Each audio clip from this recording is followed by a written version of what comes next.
I would now like to open our first session today about a new integrated and sustainable approach, new management plans and concrete experience from pilot actions in Italy, Albania, Slovenia, Greece, and Croatia, and invite Professor Perna to introduce the session. Thank you.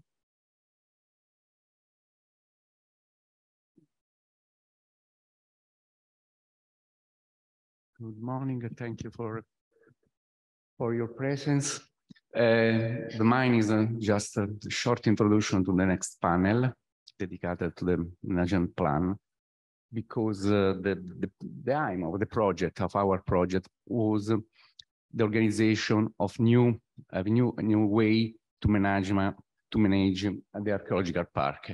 We don't have any in the Adriatic area in Europe and a single way to manage the park. In each country, we have a different way because it's very different, heterogeneous, the situation.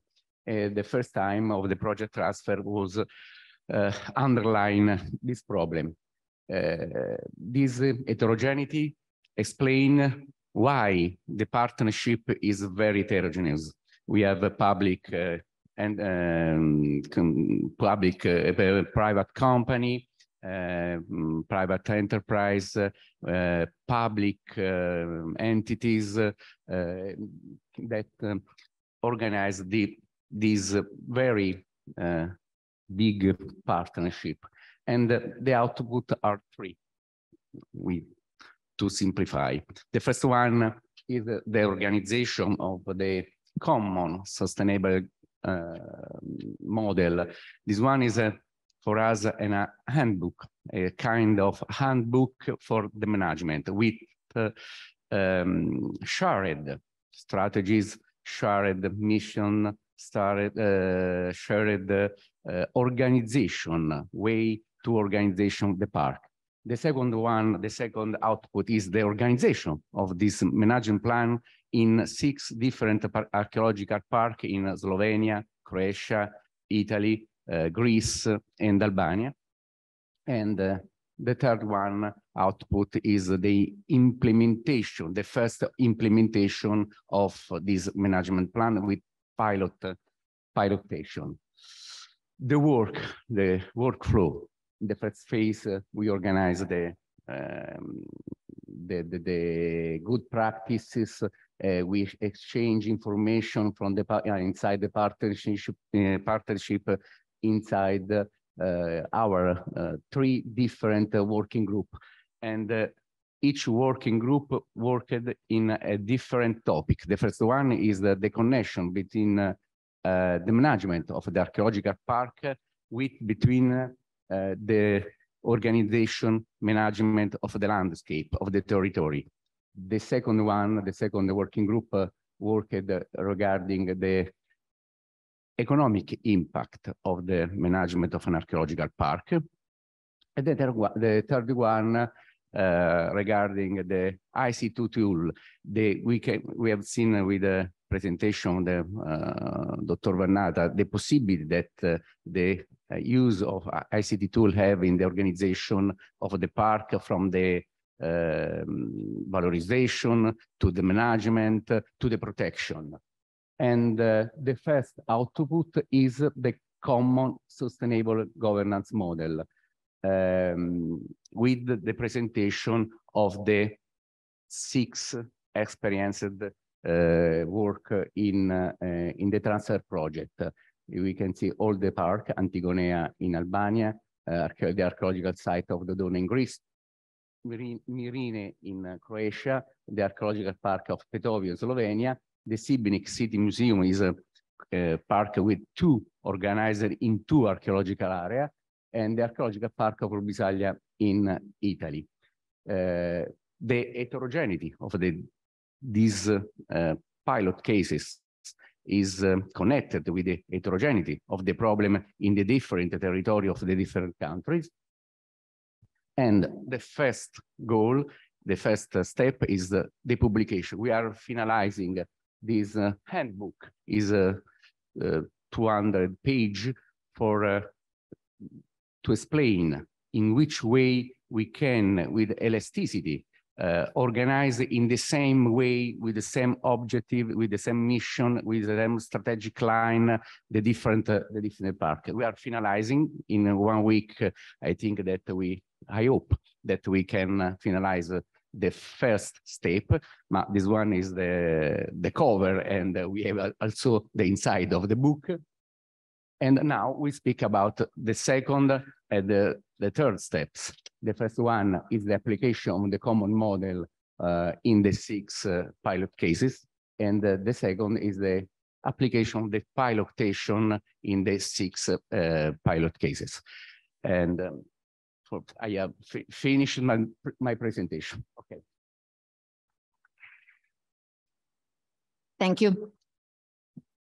Okay, so now I will invite Sofia Cingolani from Regional Direction Museum Marche, Ilenia Pierantoni, University of Camerino, Ludovica Xavier de Silva, University of Macerata, and Archaeological Parks of Urbs, Salvia, Italy, Melsi Labi from the Institute of Archaeology, Tirana, and Jana Horvat from the Archaeological Park of Poetovio, Slovenia. Please. Good morning, I'm Sofia Cingolani, Regional Directorate Museum of Marche, and Director of Archaeological Park of Urbs, Salvia. I would thank you, the Serbian colleagues, for the special welcome. And now a short introduction about the park. Okay, so the colony of Urbs Salvia was founded in the 2nd century before Christ. An important reorganization of the settlement took place in the Triumviral Augustan age at the end of the 1st century before Christ. The urban renewal was general, starting with the construction of the quadrangular walls that enclosed a very large area divided into regular blocks. To the east of the road, the main monuments is the temple Cryptoporticus complex, built in the Tiberian Claudian age. The complex faces west on the forensic square that were surrounded by a series of buildings. The sloping slope of the hill is instead architecturally structured by a series of terraces. At the top, on the left, we have the theater, while the amphitheater was later built outside the walls. The next, please. We have a video. Okay, the park is located in the central Italy, in the middle valley of Fiastra River. Here we have a sloping hilly area starting from the hill of San Biagio, where is the medieval and modern town of Urbs Salvia. This is the painted wall of Cryptoporticus that surrounds the temple of Salus Augusta on 3 sides, the Augustan walls with the oaks that are a special feature of the park, and the naturalistic dimension is really important. The amphitheater, the walls again, and the painted the exterior of the amphitheater and the interior. Yes. In the summer, here we have some a season theater. And the theater on the top of the hill, on the 3rd terraces of the settlement.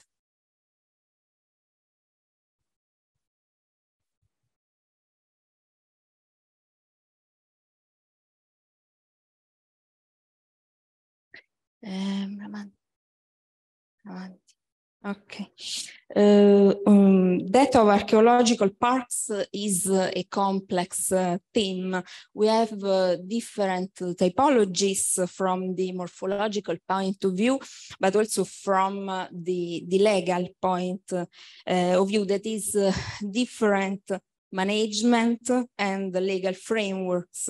Among the state parks, we have parks with autonomy and parks managed by regional museum directorates, but also parks managed by superintendencies and last by regions or local authorities. As for Salvia, it is a state park in which several important institutional players operate: the ministry, the municipality, the region, and the university. And here we can see how the composite nature of our park, also from the point of view of the property of the areas inside, which are state and ministerial, but also municipal property. The Regional Law 1694 established the archaeological park, highlighting some critical issues given precisely by the composite nature of the regulatory framework that used to govern parks. The law was subsequently repealed, but from the regional law onwards, the aim of the projects and activities has been to find a way to make proposal to regulate the system of governance of the park and its territory. First, through a scheme for the management plan in 2006, and then in 2019 with the transfer project. In the meantime, with the Ministerial Decree 380, the Archaeological Park of Urbs Salvia passed into the competence of the Marche Regional Museum Directorate. To have an integrated management system is therefore an extremely topical issue for us today, also because it will be the basis of the enhancement agreement between the different institutional actors involved in the park. On the basis of our analysis and of the different typologies of the parks, this is our proposal for a new definition of archaeological parks. The new definition conceives of the park as a true ecosystem that insists on a living territory and aims to overcome the concept of the park as an outdoor museum by emphasizing instead the importance of historical, cultural, and landscape values and collaboration with the local community. Now, Ilenia Pierantoni will share with us the details of the project. Okay, thank you very much. Good morning, everyone. And I will give you an overview about the process of definition of our management plan. As Sofia was mentioning, we wanted to use a holistic approach in the definition of the management plan. So we have here an overview about the knowledge cognitive framework, and you can see about the topics that we faced, starting from the territorial framework, passing through the legal and planning framework. We analyzed the socio-economical context, which is fundamental to set up an efficient management plan, let me say this, and the participatory process. And then we went through the planning and decision-making, defining strategic line and projects, and then defining the zoning and specific regulation for the management, ordinary management of the plan. Then we set up implementing and monitor plan of the management plan in order to see the results and monitor the impacts of the plan. Regarding the scale, we looked at the plan in different perspectives at different scales, the local one and the relation between the archaeological park that you can see in orange with the surrounding context. The park is located close by a natural reserve, which is a state natural reserve, which is very important also in terms of visitors and tourist attractions. So it's important for the park to establish new relations in terms of valorization and fruition of the park. Regarding the knowledge framework, I will go very fast here. We have analysis of the archaeological system, the geology and more geomorphology, and the environment and natural and ecological networks that are very important for us for the new visitors that the park may attract in terms of leisure and free time. And we also have some vulnerabilities related to the presence of oaks and vegetations on the archaeological ruins that we need to manage. So this one was also an important topic that we addressed. And another aspect that we investigated was the landscape and the cultural heritage, not only in the park, but in the surrounding context, in order to define new relations of the park with the context in terms of itineraries, visitors, and tourism attractions.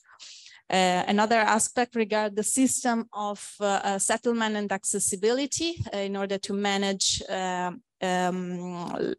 contrast between the needs of development of the local settlements and the need to conserve and valorize the archaeological system. So this is also another aspect that we investigated in the management plan.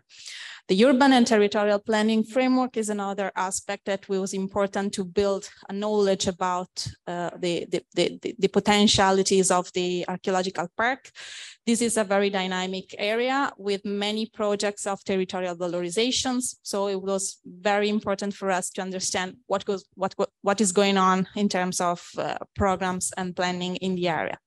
The socio-economical context was another aspect that we investigated regarding the connection with the local communities and how the management plan can impact in terms of social dynamics and economic development of the area. So these are other topics that we investigated in the management plan. The participatory process was another aspect which is very important for us. We started a dialogue with the local stakeholders, I mean with the authorities that are responsible for the park and the authorities around the area, the municipalities in Marche region that have similar problems regarding the management of archaeological parks, and the Badia di Fiassa Natural Reserve, and in the end, the local communities, which is an important stakeholder for the development of the park. Regarding the definition of the plan of the project, we wanted to set 3 scenarios, but let me call them ambitions. The park, we want a park that is an integral part of a regional and national network of archaeological parks. We want the park in relation to the surrounding context, and we want innovation and the use of ICT in all the different activities that the plan will develop. So we set up a project that we see in this picture, and it's composed of 5 strategic lines. The first one regards the conservation of the cultural natural heritage and all the projects that we set up for the ordinary management, reduction of vulnerabilities, contrast to risks, and so it's all related to the conservation of the cultural and natural heritage. The second strategic line regards the improvement of facilities and services for researchers, visitors, and tourists, also pushing toward a green transition of buildings, and visitors, and facilities, and tourist offer.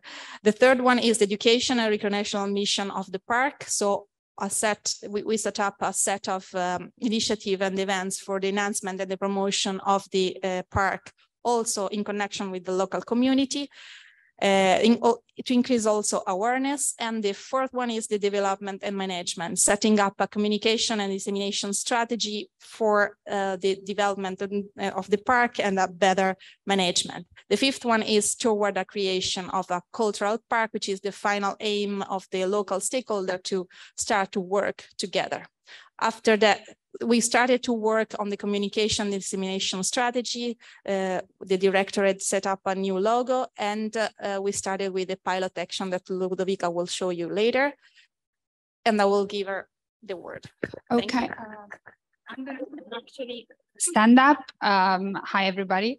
I'm Ludovica Xavier de Silva from University of Macerata, but I'm going to stand up because otherwise I'm never going to be able to. You want to?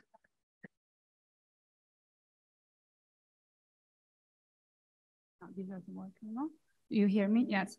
Okay. So basically, as a first step to identify the pilot action for the park of Urbs Salvia, we decided to focus on a part of the park of the site that wasn't visible anymore. As you can see, there are these two, well, we're actually three, but we concentrated on two kilns that were part of the productive area of the first settlement of the site, Pollentia, and that were later covered because there was a later building, the so-called Republican building, that was the one that is shown today on the park.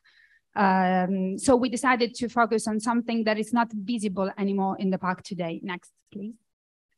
How did we do that? It was a group work we did all together. We built an archaeological and digital chain made of collective work that started from the institution working there. So the superintendency, we have also here Stefano Finocchi, which helped in framing the situation, the museums, so also with Sofia. We worked with the University of Politecnica delle Marche, which helped us especially in the development of the 3D model and the final VR experience. And we involved many other private subjects of the territory in order to develop this experience. We wanted to be an experience that gave the park, that could give the park more than what it was shown. Next, please.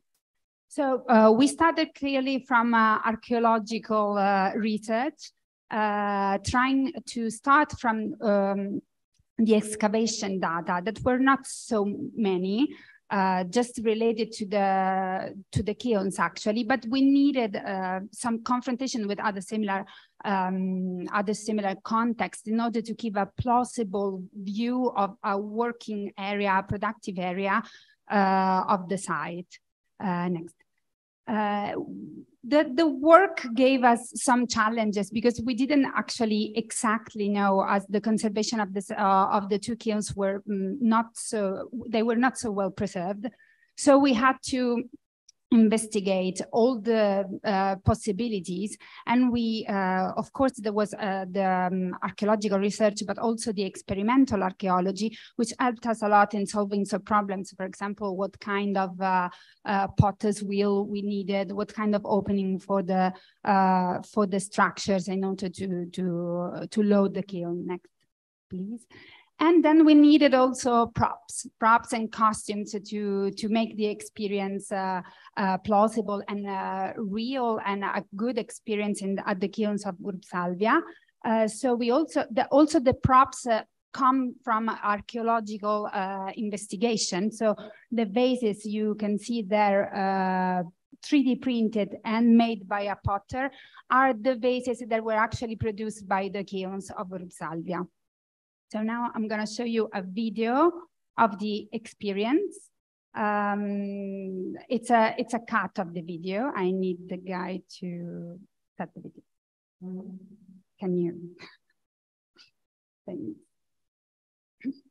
So the experience starts in the real view and transport the visitor to the reconstructed view of the site that gradually develops in front of the user's eye.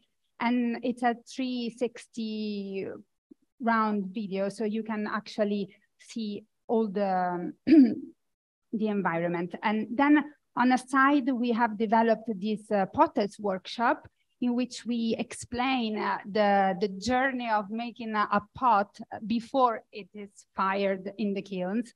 So we actually designed these based on confrontation with archaeological research. Then there are 3 scenes of work at the kilns. So there is the scene in which the kiln is loaded with the pots, and for which we use the 3D printed pots painted as unfired pots. Then after this scene, we will see the 2 workers working at the kiln while the kiln is firing the stocking pots. So we can see also the user can turn and see the environment around the kilns. And the final scene is the scene in which the 2 workers unload the kiln and take the pots outside. So for which we use the actual pots. The final part of the experience is an interactive one. So the user can actually take the pots. In this building, we imagined for selling the pots that the kiln produced. And the user can actually take it. It starts an explanation of that pot, and it breaks if you leave it. Okay, that's it from my part. And thank you very much for your attention.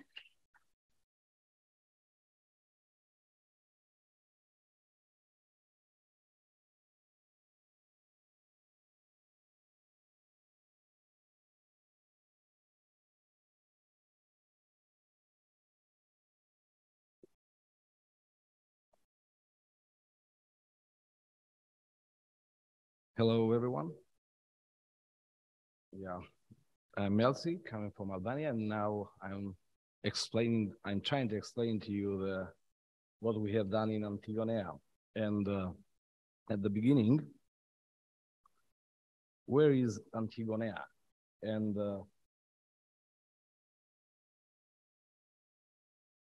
where is Antigonea? What's the story of it? The Antigonea city is a very vast and very famous city, founded actually by the Pyrrho, the king of the Epirus, about 300 BC.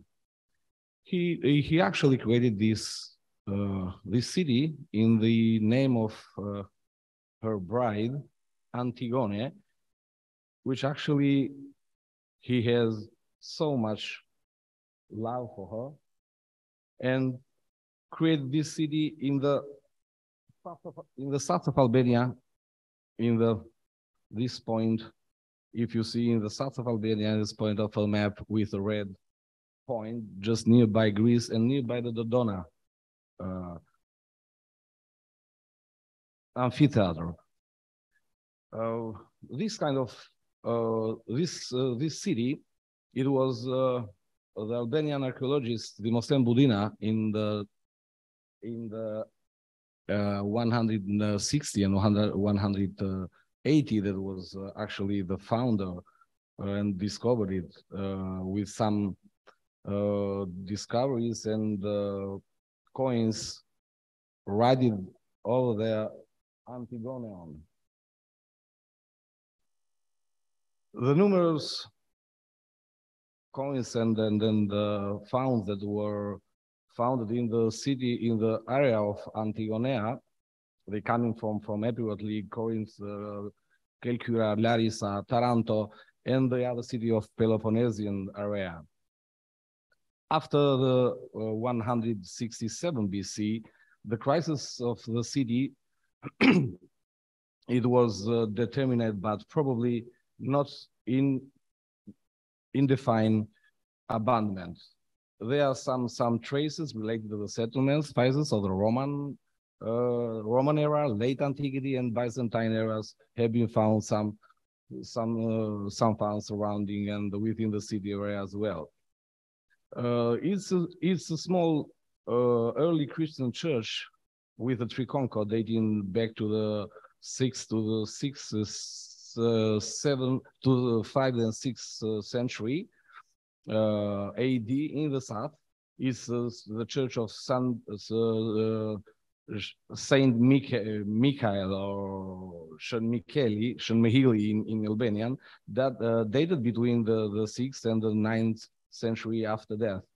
So the hill and the Acropolis, they are created in the 8th and the 9th century AD. The church with attached small cemetery in the central area of the city near the Agora. In the picture that you see in the right. And you can see even the mosaic of Saint Christopher, which is inside the Triconca of Antigonea.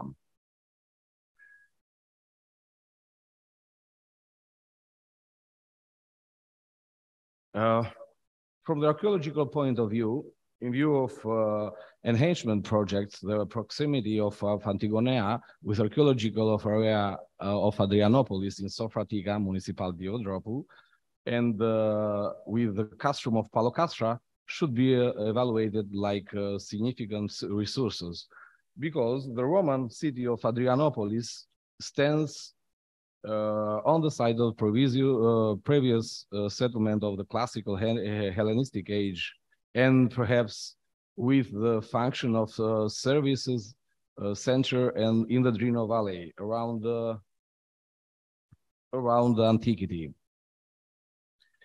Located along the road and connected with Apollonia to Nicopolis, according even to Tabla Peutigranea, Hadrianopolis spread over the rectangular area of 300 to 400 meters, marked by the rows crossed or in the right angles, and was equipped with main public buildings as well. So this includes the theater and the thermal baths in the city. After the urban crisis, which is characterized the 5th century after death or AD, recovery is recorded during the Justinian Empire, and when the city was founded at the name of Justinianopolis before the definitive abandonation during the 7th century AD.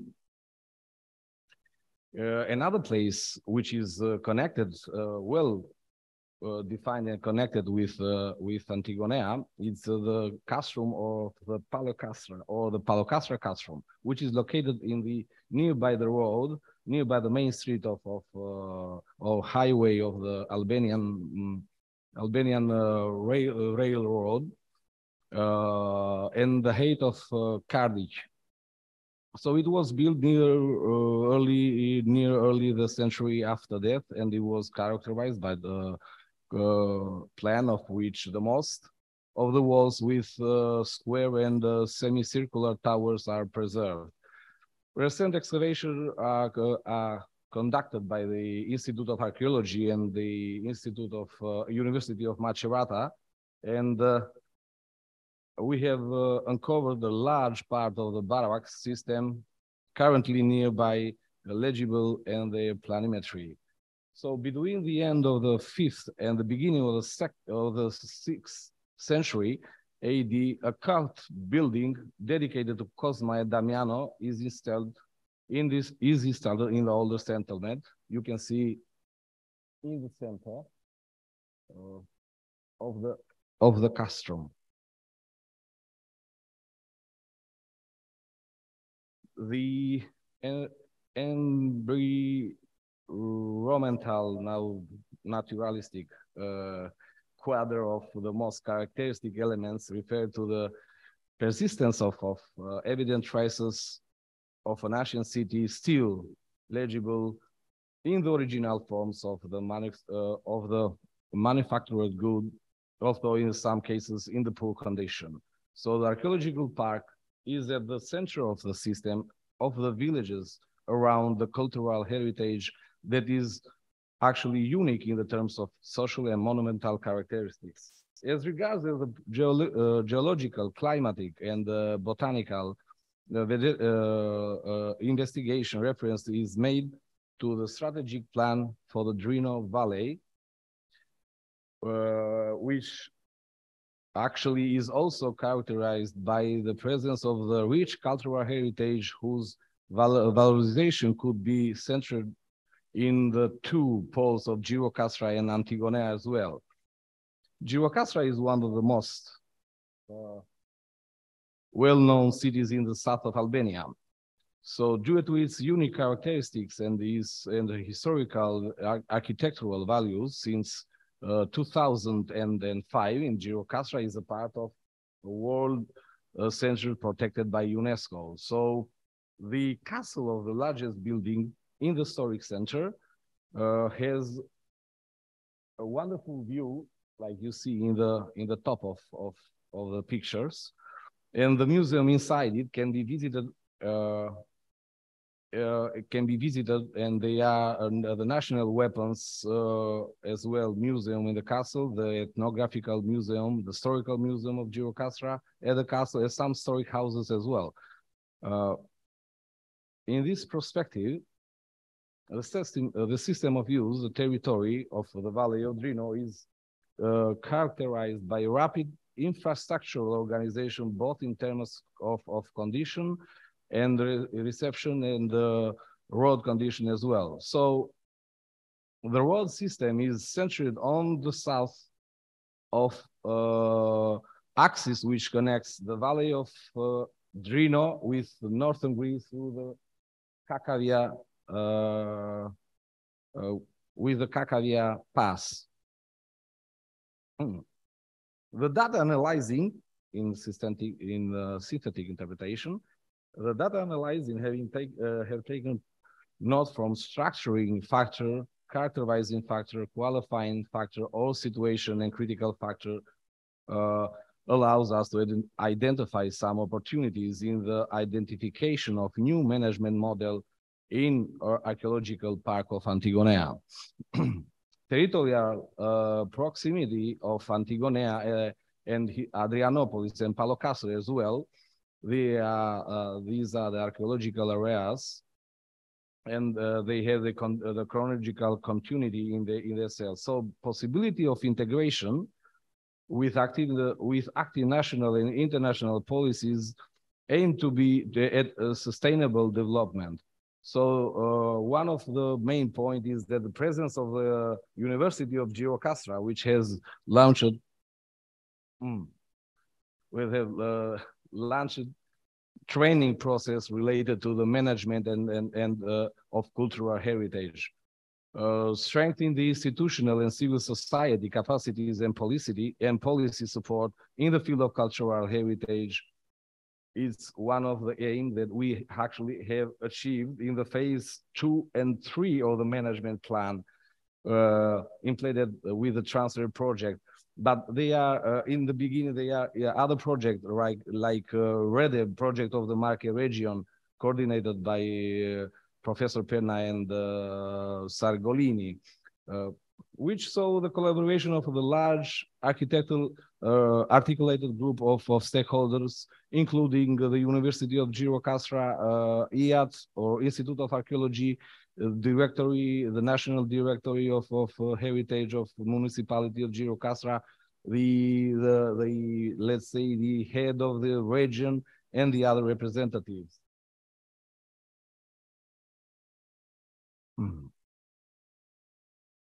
Elaboration of the project, mosaic and urban territory planning. The archaeological work, therefore, emphasized the realization of the first step, postponing the comparison of the current planning after to a later phase. As you see in the picture, they are the graves of Sofratica, which now, unfortunately, they actually they are not visible because they are constructing the area of municipality of Dropul. We are doing the best to stop and to warn them that the whole area is so crucial for the organization of management plan, not only for Antigonea, but to be a synthetic plan for both of Antigonea, Sofratica, and Palocastra as well. In this point, we have zoned this area in zone A, B, and B, which are the zone A with high archaeological potential, and the zone B, which is the possible to identify refraction of emergencies. So taking into account what is subsequently interacted into strategic line, a zoning was proposed to archaeological area of Adrianopolis as well, which is the second figure. The second figure in the picture.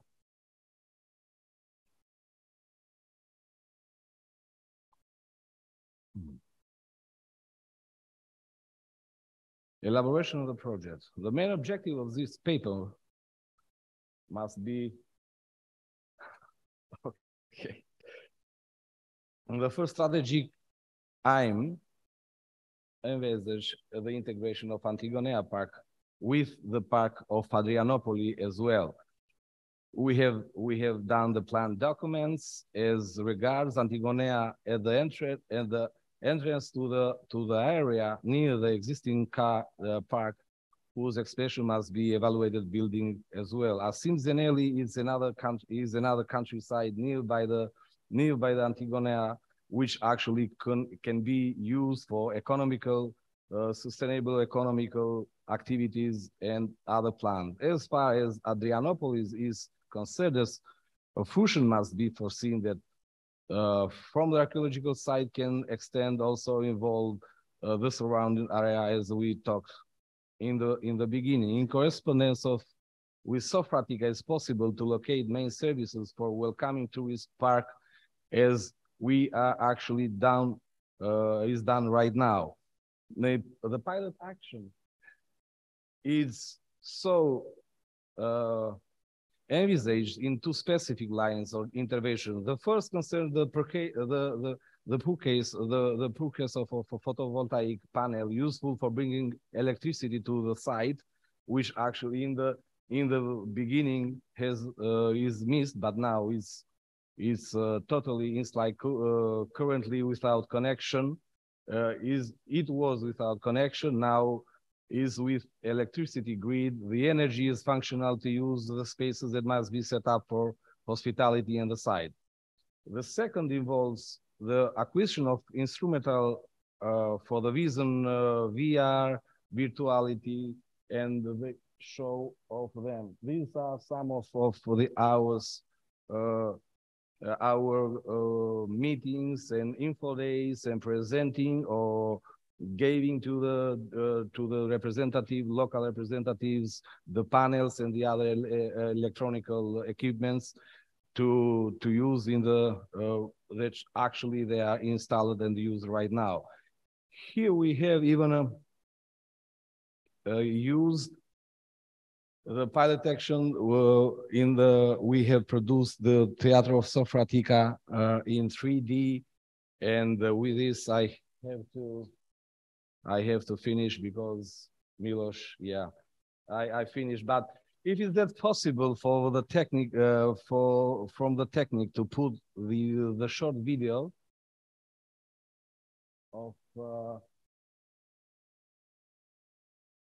from YouTube, just to show you the interaction and the intervention that we have done and the publicity that we have done to the different televisions and different medias, national and international, in international level,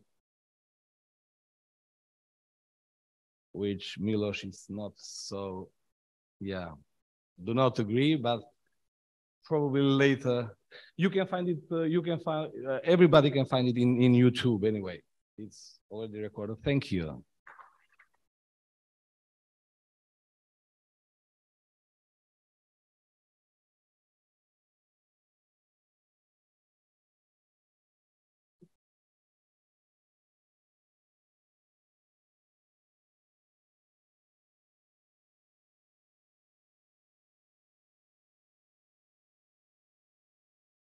What shall I do?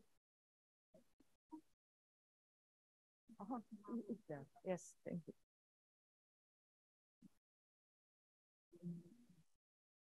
I have a pleasure to present you the Archaeological Park Poetovio in Ptuj in Slovenia. Two partners and an associated partners are involved in the development of the park within the framework of the transfer project. The importance of the Roman town of Poetovio lay in its strategic location. It was located at the crossroads of two long-distance routes, the Emperor Road, which connected the northern Adriatic with the Baltic, and the main road between the eastern and western parts of the Roman Empire. The Roman road extended for a length of about 3.5 kilometers along the main road and on the both banks of the Drava River. Poetovio far surpassed the modern settlement of Ptuj in size, wealth, and military and political importance. The most important site, archaeological site, and the center of the Archaeological Park Poetovio is the Panorama Hill here on the north of the area. Panorama Hill rises above the historical crossing over the Drava River and is located in the immediate vicinity of the medieval town. It was one of the central districts of Poetovio, and it was built only during the Roman period. The geophysical surveys revealed a rectangular network of streets, residential plots, and buildings. It was possible to identify different types of infrastructures and the functions of several buildings. However, the archaeological monuments of Panorama are not visible on the surface. The idea is to explore certain structures and present them to the public. The legionary fortress of Poetovio was built here at the beginning of the 1st century. The defensive wall consisted of earthen ramparts and wood in the first half of the 1st century and was replaced by a stone wall with towers in the second half of the 1st century. The remains of the barracks can be seen on the georadar images. The colony of Poetovio was founded at the end of the 1st century when the army moved on the border of the Danube. In the 2nd and 3rd centuries, the Panorama Hill was built up with a rectangular street grid and squares. Large elongated buildings probably house stores, crafts, workshops, and models dwellings. These are indicated in green. 3 large buildings indicated in red with numerous rooms were probably luxurious residences of the urban elite. A large temple is believed to have been built on top of the hill. An aqueduct supplied water from springs 5 kilometers away. The archaeological evidence of Panorama has been recently evaluated in the framework of several research projects and published in a monograph. The research continues with the aim of elaborating detailed guidelines for the design of the archaeological park. Currently, the research is focused on the remains of the military fortress and the presumed temple on the summit, indicated by red arrows. Larger field work is planned for the future in the areas already explored in the early 20th century. These areas are indicated in blue. In the project, there are also areas with interesting, well-preserved buildings that are clearly visible on the georadar images. The conservation plan from 2018 defines Panorama as an archaeological site of the highest category. And all the area is owned by the municipality of Ptuj.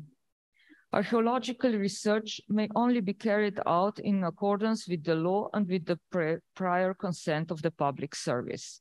Any intervention must take into account three aspects: the protection of the remains, the understanding based on the research, and the presentation of the heritage to the public. The conservation plan provides for 5 zones based on the shape of the hill and the type of archaeological remains. They are subject to different research, presentation, and use regulations. Zone 2 has the greatest potential for interpretation and presentation. This is indicated in blue. The zones 1 and 3 located on the steep slopes of the hill. In these areas, the protection regime allows for a more relaxed use of the space. Zone 5 in the north is the area of the necropolis where interpretation must be based on the original sacred meaning of the space.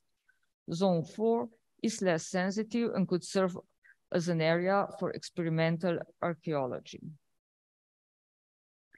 The vision and strategy of the municipality of Ptuj is the basic development document in which tourism was defined as one of the most important strategic goals.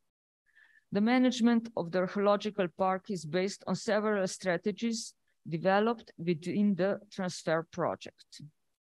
These strategies are listed below. In general, the parks aim to preserve the archaeological heritage, to make it accessible to the public, and to exploit its cultural and tourist potential. Sustainable development is to be achieved through effective management and cooperation. I will present in short the most important strategies or plans. One of them is the interpretation plan that defines the structures that are best suited for presentation and interpretation. These structures should provide insight into the meaning, functions, and features of the Roman city. They may highlight the distinctive features of Poetovio and have broader cultural, historical, or aesthetic significance. The following topics are the most important: way of life in the Roman town, technical culture, spiritual life, functions of the city, its historical development, and characteristics that distinguish Poetovio from other cities of the Roman Empire. The main points of the presentation are road network, legionary fortress, sacred site on the summit of the hill and the early Christian church, residential buildings, craft and trade complexes, aqueduct, and Roman cemetery. The information communication plan presents the basic tools for research and documentation in the archaeological park. The strategy for public and tourist use has 2 general objectives: to create a new tourist product and to improve the visibility of the archaeological remains. To achieve this, it is planned to include all the other Roman monuments of Ptuj into the archaeological park, to establish an interpretation center, to prepare a new permanent archaeological exhibition in the museum, and the presentation of the archaeological monuments with the help of the ICT equipment. Economic strategies have the aim Panorama to be a complex culture tourism destination, and there are strategic goals for the park development. The most important are protection, preservation, research, promotion, and increase in the number of visitors and events. Strategic implementation objectives are management, preservation, protection, comprehensive design of the archaeological park, archaeological research, presentation and interpretation of the monuments, development of the various activities, and increasing visibility and popularization. The archaeological park is being created step by step, and the pilot action of the transfer project is one of these steps. In this way, three replicas of the relief panels dedicated to the nutrices, locally worshipped deities, were placed in the park. An information panel about the Roman roads and signposts was placed in the place with the excellent panoramic view. The tower of the legionary fortress with the walls made of a new surface construction, representing the original foundations 2 meters below the surface, which were explored in 2020. There is also the drawing of the ideal reconstruction of the tower, which is shown on the transparent information panel. It visually overlaps with and complements the built contour on the ground. And the already existing information boards are renovated and supplemented with the new research results. Thank you very much.